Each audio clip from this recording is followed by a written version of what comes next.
নমস্কার বন্ধুরা, আমরা ছোট বড় যারা ইউটিউবার আছি, বিশেষ করে আমরা রাজনৈতিক দিক বা অন্যায়ের প্রতিবাদ করি, করে নিজের ব্যক্তিগত মত প্রকাশ করি।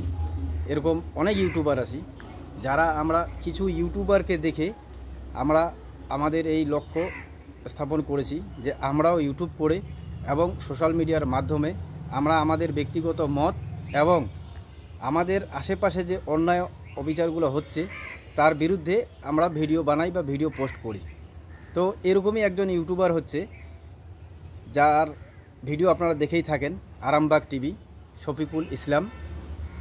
তিনি আরামবাগ টিভির কর্ণধার। তো তাকে নিয়েই এখন যে সোশ্যাল মিডিয়া একটি শোরগোল চলতেছে। তিনি 2-3 দিন আগে একটি ভিডিও পোস্ট করেন। তার ভিডিওতে এটাই ছিল যে ইস্ট বেঙ্গলকে নিয়ে এবং মন্ত্রী অরূপ বিশ্বাসের মন্তব্যের জেরে তিনি তার সোশ্যাল মিডিয়ায় একটি ভিডিও পোস্ট করেন। সেই ভিডিওর জেরেই কিন্তু আজকে তার নিয়ে থানায় থানায় কমপ্লেনও হয়ে যাচ্ছে।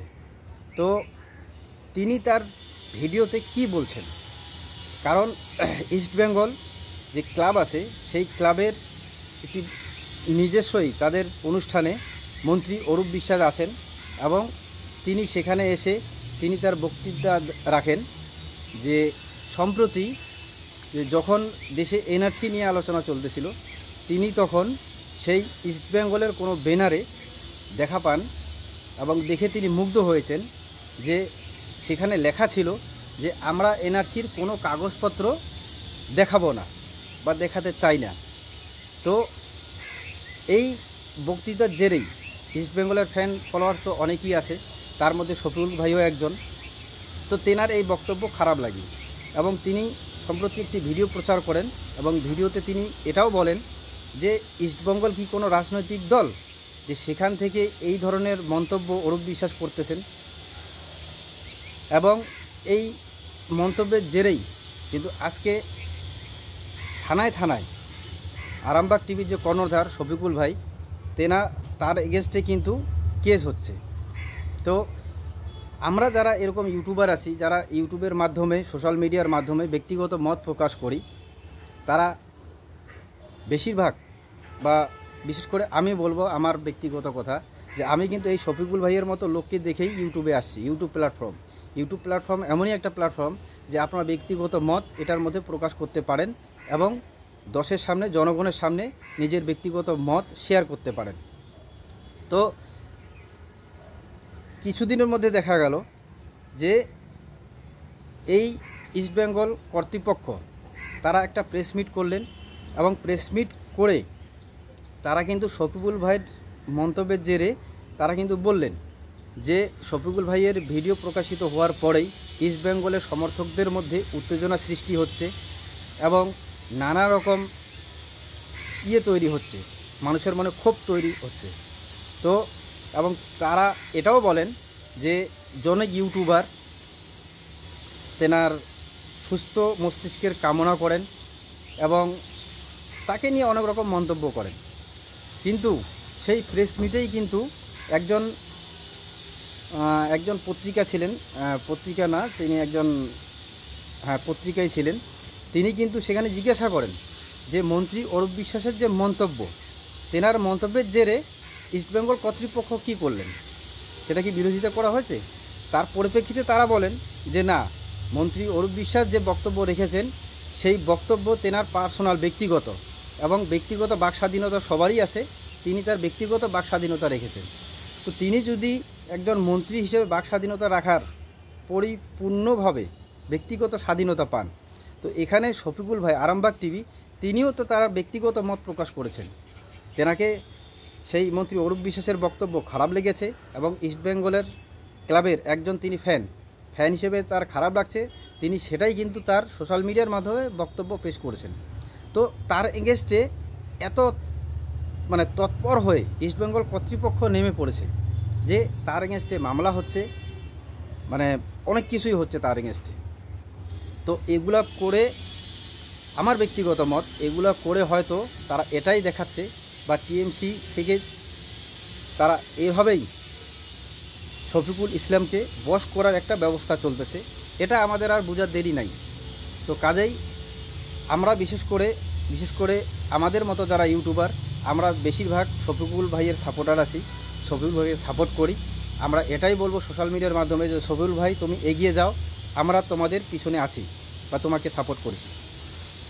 এবং আমি আমার এই ভিডিওর মাধ্যমে আপনাদেরকে সেই শফিকুল ভাইয়ের যে ভিডিও, যার জেরে আজকে এত শোরগোল পড়ে গেছে, সেই ভিডিওটাও আমি আমার এই ভিডিওর শেষ পর্যায়ে দেখাবো। আপনারা দেখলেই বুঝতে পারবেন যে সোশ্যাল মিডিয়ায় কেন তাকে নিয়ে এত হইচই পড়ে গেছে। এটা ঠিক যে আমি একটা সময় আমি নিজেও কিন্তু এই ক্লাবের সমর্থক ছিলাম, খেলা দেখতাম, কিন্তু আমাকে গতকালকে অনেক কথা বলতে হয়েছে, অনেক কষ্টের সঙ্গে কথাগুলো বলতে হয়েছে। আজকে যে আতে ঘা লেগেছে ইস্টবেঙ্গল ক্লাবের ফ্যানদের, যেটা আমাকে বোঝানোর চেষ্টা হচ্ছে, আমি তো চেয়েছিলাম যে এই আতে ঘাটা লাগুক, এই আতে ঘাটা লাগুক, তাদের তরফ থেকে প্রতিবাদটা আসুক যে কেন মন্ত্রী ওই কথাটা বলবেন। আমরা কবে বলেছি এই কথা? আমি তো চেয়েছিলাম সেই ঘাটা লাগুক, সেই ঘাটা লেগেছে, কিন্তু ঘাটা লাগলেও তাদের প্রতিবাদ মন্ত্রীর বিরুদ্ধে না, আমি যেহেতু কথাগুলো বলেছি ইউটিউবার হিসেবে আমার বিরুদ্ধে তাদের সব কথা। আর সেখানে নেমে পড়েছেন কুণাল ঘোষ, ভাবছেন যে এই তালে যদি শফিকুলকে একবার গ্রেফতার করা যায়, এই আশাই থাকুন না। আমি দর্শক আপনাদেরকে গতকালকের যে এটা আপনাদেরকে দেখাবো। অরূপ বিশ্বাস রাজ্যের মন্ত্রী, গতকালকে ইস্টবেঙ্গলের যে প্রতিষ্ঠা দিবস পালন করা হয়েছে, খুবই ঢাক ঢোল পিটিয়ে ওখানে কি ধরনের মন্তব্য করেছেন আমি আপনাদেরকে দেখাবো। তার আগে যাদের সৌজন্যে দেখাচ্ছি তাদের নামটা একটু লিখে দিও ওয়েট দর্শক। আপনাদেরকে বুঝতে হবে যে অরূপ বিশ্বাস কি বলেছেন আর আমি যে ব্যাখ্যাটা দিয়েছি সেই ব্যাখ্যা দেওয়ার মধ্যে কি ভুলটা আছে। আগে দেখুন অরূপ বিশ্বাস গতকাল কি বলেছেন, আপনাদেরকে আমি একবার জাস্ট প্লে করে শোনাই, তারপর আমি এটা নিয়ে আলোচনাতে আসব, তারপর তো আমি যা বলার বলবো। ভারতবর্ষের যদি একটা তালিকা করা যায় ফুটবলারদের, যদি প্রথম 15 জন, 10 জন, 20 জনের তালিকা করা যায়, দেখা যাবে তাদের কিন্তু আতুর ঘর হচ্ছে ইস্টবেঙ্গল ক্লাব। ইস্টবেঙ্গল আজকে প্রচুর খেলোয়াড় শুধু তৈরি করেনি, আমার সম্প্রতিতম একটা স্লোগান ইস্টবেঙ্গল ক্লাবের আমাকে খুব আকর্ষিত করেছিল। যখন সারা ভারতবর্ষ জুড়ে, বাংলা জুড়ে এনআরসি নিয়ে আন্দোলন হচ্ছিল, তখন আমি ইস্টবেঙ্গল ক্লাবে একটা বড় ব্যানার দেখেছিলাম যাতে লেখা ছিল আমরা কাগজ দেখাবো না। সেই দিন আমি বুঝেছিলাম যে লড়াইয়ের মানসিকতা আজকে নয়, সেই দিন থেকেই শুরু হয়েছিল। কি বললেন অরূপ বিশ্বাস? আমি দেখেছি ইস্টবেঙ্গলের একটা স্লোগান ছিল, একটা ব্যানার ছিল, ইস্টবেঙ্গলের ক্লাবের নাম ধরে কথাটা বলেছেন, কিন্তু তার মানে কি বোঝায়? তার মানে কি এটা বোঝায় না ইস্টবেঙ্গল ক্লাব এনআরসি বিরোধী? আর এনআরসি বিরোধী আমরা কাদেরকে ভাবি সেটা আপনাদেরকে ব্যাখ্যা করে দিয়েছি। যে অরূপ বিশ্বাস একজন মন্ত্রী নিজে বলছেন যে ইস্টবেঙ্গল ক্লাব এই করেছে, এই অবস্থান নিয়েছিল এনআরসি মুভমেন্টের সময়। আমার প্রশ্ন ছিল যে ইস্টবেঙ্গল ক্লাব কি একটা পলিটিক্যাল পার্টি? তারা কেন এরকম অবস্থান নেবে? তারা কেন এরকম অবস্থান নেবে এনআরসির বিরুদ্ধে? এখানে অনেক সমর্থক আছেন, ধর্ম, বর্ণ, গোষ্ঠী, সব বিভিন্ন মতের লোকজন আছেন। তো সেখানে ক্লাবের এইরকম একটা অবস্থান কেন হবে, যেখানে একটা দেশের একটা পলিসি যে এনআরসি করে যারা অবৈধ অনুপ্রবেশ করে ঢুকেছে তাদেরকে বের করা, সেখানে একটা ক্লাব কেন এরকম অবস্থান নেবে? তাহলে এই ক্লাবটা কি রোহিঙ্গাদের? এই কথা বলাটা কি আমার খুব অপরাধ হয়ে গেছে? এই কথাটা বলাটা কি আমার খুব অপরাধ হয়ে গেছে? কেউ কেউ বলছেন আপনি ইস্টবেঙ্গল ক্লাবের ইতিহাস জানেন না। আরে ইতিহাস জেনে কি করব? ইতিহাস তো অনেক সংগঠনেরই তো অনেক ইতিহাস আছে। বাংলাদেশের যে জামাত যে সংগঠন, যেটাকে গতকালকে নিষিদ্ধ করা হয়েছে, তারও অনেক ইতিহাস আছে, সেটাও কিন্তু ব্রিটিশ আমলের সংগঠন। তো ইতিহাস জেনে কি করব? যদি বর্তমানে যদি এইরকম অবস্থান দেখি, তো ইতিহাস জেনে কি করব? আমাকে বলা হচ্ছে না, এইরকম কথা কি কখনো ইস্টবেঙ্গল ক্লাবের কর্মকর্তারা বলেছেন? ঝাপ বাবা, একজন ক্রীড়ামন্ত্রী নিজে প্রকাশ্যে বলছেন, আপনাদের ক্লাবের প্রোগ্রামে বলছেন। কই যদি উনি মিথ্যা কথা বলে থাকেন, কই কেন ওখানে কোনো প্রতিবাদ হয়নি? কেন অরূপ বিশ্বাসকে ওখান থেকে ঘাট ধরে নামিয়ে দেওয়া হয়নি যে আপনি একটা ক্লাব সম্পর্কে কি কথা বলছেন? এই কথা বলা মানে ক্লাবের সম্মান নষ্ট, ক্লাবের সঙ্গে কোনো পলিটিক্যাল ইস্যু জুড়বেন না, কেন বলা হয়নি অরূপ বিশ্বাসকে? এখন কেউ কেউ বলছেন ওটা ক্লাবের না, একটা ব্যানার ছিল, সমর্থকরা নাকি কোথাও লাগিয়েছিলেন।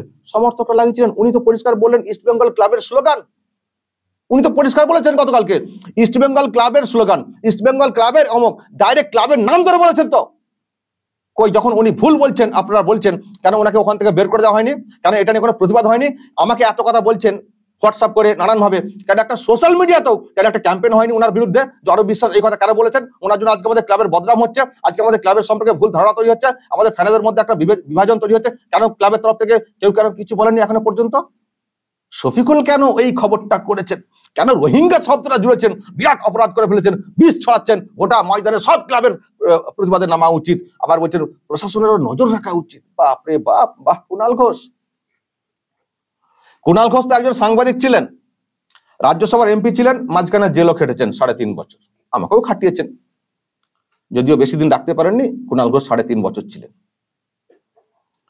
কিন্তু প্রশ্ন হচ্ছে যে অরূপ বিশ্বাস যে কথাটা বলেছেন, আপনাকে যদি রিপোর্ট তৈরি করতে দেওয়া হতো সত্যিকারের সংবাদ মাধ্যমের কর্মী হিসেবে, আপনি কি অ্যাঙ্গেলে ব্যাখ্যা করতেন? একজন ক্রীড়া মন্ত্রী, সরকারি লোক প্রকাশ্যে বলছেন, তার কথার কোনো গুরুত্ব নেই? আমি তার কথা আবার যাচাই করতে যাব যেখানে প্রকাশ্যে বলছেন একজন মন্ত্রী এবং সেখানে কোনো প্রতিবাদ নেই, সবাই হা করে শুনছেন কর্মকর্তারা, আবার তার কথাকে আমি যাচাই করে তারপরে পোস্টমর্টম করে কোথায় অর্ডার হয়েছে, কোর্ট কেস হয়েছে সব দেখে আমি খবর করতে যাব? তাহলে খবর হবে কখনো? আমি দেখেছি একটা মানুষ প্রকাশ্যে বলছেন, ক্লাবের নাম ধরে বলছেন, আর সবাই শুনছেন, কোনো প্রতিবাদ নেই। আর আমিও সত্যি কথা মানে আগে কখনো শুনিনি এই ধরনের অবস্থান ছিল বলে, আমিও কিন্তু গতকালকে এটা শুনে অবাক হয়েছি। কিন্তু আমি দেখলাম যে মন্ত্রী বলছেন অথচ কোনো প্রতিবাদ নেই, কেউ কিছুই বললেন না, কোনো প্রতিবাদ হলো না, দিব্যি প্রোগ্রাম হচ্ছে। তার মানে সত্যি হয়তো এই অবস্থান নিয়েছে ইস্ট বেঙ্গল ক্লাব। তো আমি আমার মতো করে ব্যাখ্যা দিয়েছি, আমার সেটা ভুল হয়ে গেল। আজকে শফিকুল ইসলামের বিরুদ্ধে এত কথা বলা হচ্ছে, কেন অরূপ বিশ্বাসকে এখনো বলা হচ্ছে না যে আপনি ভুল বলেছেন, আপনাকে ক্ষমা চাইতে হবে? কেন বলছেন না যে আপনি এমন কথা বলেছেন তার জন্য আজকে ভুল বার্তা ছড়িয়ে গেছে ক্রীড়া মহলে, বিভিন্ন স্তরে ফ্যানেদের মধ্যে একটা মানে বিতর্ক তৈরি হয়েছে, আপনাকে ক্ষমা চাইতে হবে, আপনাকে বলতে হবে যে না, ইস্ট বেঙ্গল ক্লাব কখনো এই ধরনের স্লোগান দেয়নি, বা ইস্ট বেঙ্গল ক্লাবের তরফ থেকে এই ধরনের ব্যানার কখনো দেয়নি যে কাগজ দেখাবো না। এই কথা কেন অরূপ বিশ্বাসকে বলতে পারছেন না? মন্ত্রী বলে, দিদির লোক বলে, খুব ভয় লাগছে। স্বরূপ যেমন টলিউডকে কাঁপাচ্ছেন, ভয়ে কেউ কথা বলতে পারেন না, মানে স্বরূপের ভয়ে নবান্নে ছুটতে হচ্ছে আর্টিস্টদের, সেই স্বরূপ অরূপ দিদির লোক বলে ভয় পাচ্ছেন। ভয় আপনারা পেতে পারেন, ভয় শফিকুল ইসলাম কখনো পাবে না। আর কুণাল ঘোষকে আপনাকে বলে দিই, আপনি যতই আমাকে বলুন যে প্রশাসন নজর রাখছেন, যদি আমাকে উদ্দেশ্য করে কথাটা বলে থাকেন, শুধু প্রশাসন কেন, আপনি তো ভীষণ নজর রাখছেন, সে তো পরিষ্কার, তা না হলে তো আপনি এরকম পোস্ট করতেন না। আপনি এরকম পোস্ট করে যান, আমার নামে নতুন করে 20 লোকেদের মনে ছড়াতে যান, চালিয়ে যান, আর আপনাদের ওই কিছু অবুঝ ফ্যানদেরকে নিয়ে যদি ক্যাম্পেইন করাতে পারেন আমার নামে, করে যান। আমিও মানি ইস্ট বেঙ্গল ক্লাব একটা ঐতিহ্যবাহী ক্লাব, কিন্তু আফটার অল ক্লাব আমাদের দেশের ক্লাব, সুতরাং তাদের আচার আচরণ, তাদের অবস্থান দেশীয় হওয়া উচিত। কিন্তু যদি তারা মনে করে যে না, আমরা তো দেশের বিরুদ্ধে কিছু করিনি, তাহলে যখন কেউ ক্লাবের নাম জড়িয়ে একটা কিছু বলার চেষ্টা করছেন, তাহলে ক্লাবের তরফ থেকে তার বিরুদ্ধে সবার আগে প্রতিবাদ করা উচিত। দেখতেন আমি শফিকুল ইসলাম ওই প্রতিবাদ নিয়ে আরো একটা করে একাধিক ভিডিও করতাম, যে অরূপ বিশ্বাস একটা এত বড় ক্লাবের নাম করে কিরকম ভুলভাল বার্তা ছড়িয়েছেন, দেখুন একজন মন্ত্রী হয়ে আমি একাধিক ভিডিও করতাম। আগে সেদিকটাই প্রতিবাদ করুন, তারপর শফিকুলের দিকে আঙুলটা তুলবেন। তো আমরা দেখলাম আরামবাগ টিভির সেই প্রতিবেদনটি, কিন্তু দেখে বা আপনাদের এই ভিডিওটা ভালো করে শফিকুল ভাইয়ের কথাগুলো শুনে মনে হলো যে তিনি অনৈতিক বা কোনো উত্তপ্ত হওয়া বা কোনো অপমানজনক কথা বলেছেন। তিনি কিন্তু একদম সঠিকভাবে যে কথা বলা উচিত একজন ইস্ট বেঙ্গলের ফ্যান হিসেবে, তিনি কিন্তু সেটাই বলেছিলেন। কিন্তু তারপরেও তার বিরুদ্ধে ক্লাব থেকে অ্যাকশন নেওয়া হচ্ছে, যদিও আমরা বুঝতে পারছি সেটা ক্লাবের অ্যাকশন না, সেটা কিন্তু রাজনৈতিকভাবে তাকে ঘিরা হচ্ছে এবং তাকে বসে আনার একটা চেষ্টা চলতেছে। তো যাই হোক, আমি শুধু এটাই বলবো ব্যক্তিগতভাবে যে শফিকুল ভাই, আমরা সবাই আপনাদের পাশে আছি, আপনি এগিয়ে যান। জয় হিন্দ, জয় বাংলা।